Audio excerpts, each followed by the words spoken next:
বাংলাদেশের আকাশে আবারও ঘনিয়ে এসেছে প্রাকৃতিক দুর্যোগের কালো মেঘ। টানা বৃষ্টি আর পাহাড়ি ঢলের কারণে দেশের বন্যা পরিস্থিতি এখন এক চরম উদ্বেগজনক বাঁকে এসে দাঁড়িয়েছে।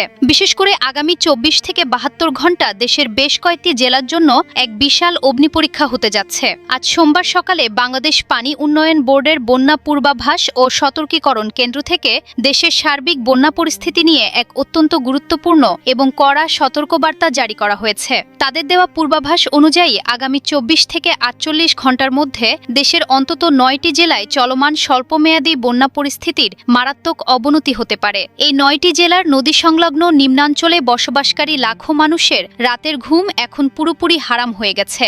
সতর্কবার্তায় বিশেষভাবে উল্লেখ করা হয়েছে যে উত্তর পূর্বাঞ্চলীয় সিলেট, সুনামগঞ্জ, নেত্রকোনা, শেরপুর এবং ময়মনসিংহ জেলায় নদীর পানি হু হু করে বাড়ছে। এই জেলাগুলোর নিম্নাঞ্চলগুলো যে কোনো মুহূর্তে প্লাবিত হয়ে সাধারণ মানুষের ঘরবাড়ি, ফসলি জমি এবং গবাদি পশু ভাসিয়ে নিয়ে যেতে পারে।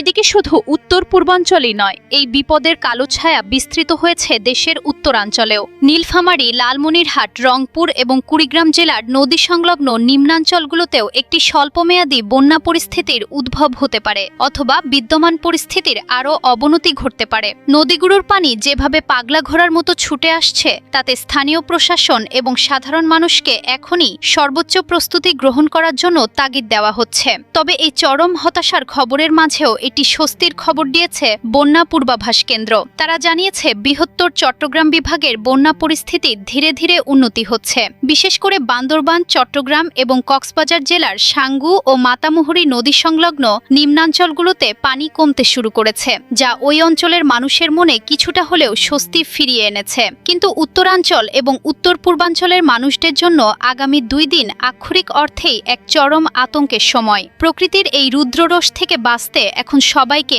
এক হয়ে কাজ করতে হবে, কারণ নদীর পানি একবার লোকালয়ে প্রবেশ করলে তার ধ্বংসযজ্ঞ থামানো প্রায় অসম্ভব হয়ে পড়ে। জান্নাতুল ফেরদাউস, ইবিডি নিউজ।